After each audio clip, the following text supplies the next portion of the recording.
They look like a team that understands how to play in the Big 12, and they're very competitive, very quick, and they put a lot of pressure on you defensively to stay in front of them. And, it'll be a matchup issue for us, and I think that we're going to have to play really, really smart and value possessions a little bit more than we did against Kansas State. I thought defensively we were really solid against K-State, and we did the things that we needed to do to win the game.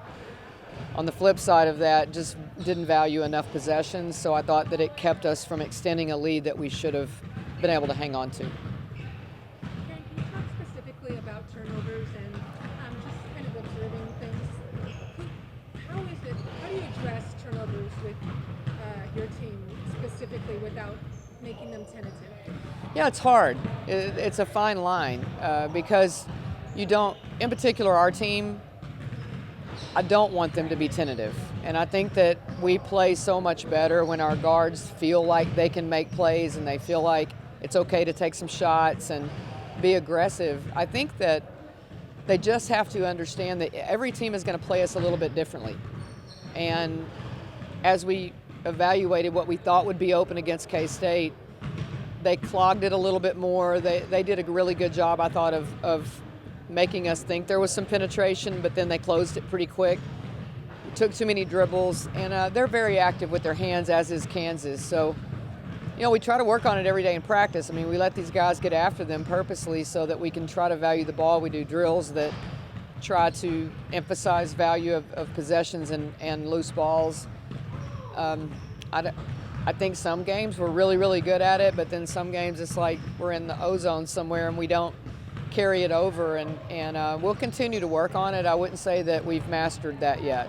But again, I do agree with you that it's a fine line and we have to keep them aggressive. Is there a particular player on the floor that does sort of demand more perfection from the other players, or that you ask to be held more accountable? Well, yeah, Shug. I mean, everything starts with Shug. And I think that it's always that way with a point guard. I mean, I demand the same things of Joe and Izzy when I put the ball in their hands and ask them to run our offense. And when I don't think that we're in flow, or I think we look helter-skelter, then that is definitely going to be a conversation that I have with my point guard. And they know that. I mean, I don't think they take offense to it. They do when they're young, but I think they get used to the fact that that's kind of the responsibility of that person that runs your team. Like the way your team's moving the ball? Do you feel like got better? Yeah, I think it ebbs and flows with this team. We sometimes get stuck, and I think a lot of that has to do with just the patience level on our part to remember that once we get past our senior guards, we're dropping into guards with little experience. And that's the hard part about not having a lot of experience, is that you don't really understand that every team is not going to play you the same. So what was open against Kansas State is not going to be open necessarily against Kansas. So it's really paying attention to the scout and the detail of what the coaches are telling you, because we scout the film, and so we kind of know what we think will be open. And then you may get in the game and it may be something totally different, which they have to adjust to. And I think sometimes we all need to stay patient with this group, because again, once we get past Jada, Shug, and LaShawn, we're talking about guards that are learning on the fly right now.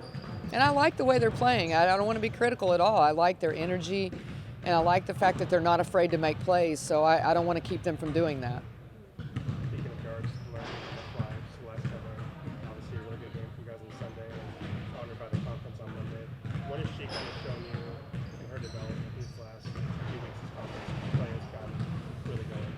I think that she's been able to sort of reset herself after the beginning of conference play. It's always a little shocking, I think, to young players, and I would include players that were here last year and saw it. If they weren't involved in it a lot, that you still don't understand. So I think it was a little shocking, but I think she's starting to understand there's just certain things that she brings to the table for our team. And you want to try to not get away from that, even though there's other things that you can obviously contribute. I think the thing that Celeste brings to Texas and to this particular team is a lot of energy, and she brings defensive energy, deflecting the basketball. Obviously, she hit some open threes, and we need her to do that. But it's her motor that is the most important for this particular team, and I think she has to stay grounded with that and stay focused on, that's what I bring to our team, and if I can give them other things, then that's great, but I have to bring that every night that I possibly can. Big 12 teams have been beating up on each other, to say the least. Yeah. Why do you think that this conference is so competitive? Well, I've always thought the Big 12 was a really, really good conference. I think the coaches are great, and I think that, as I've said the last week or two, I think you're seeing some teams that traditionally were used to getting in the NCAA tournament that didn't get in last year, and maybe it was strength of schedule.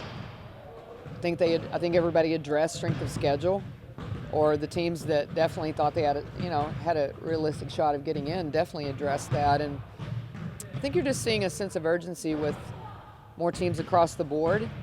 Can't really explain the home losses. That's a first for me in this league to see so many teams lose at home, but that's the parity, and that's obviously the sense of urgency that teams have.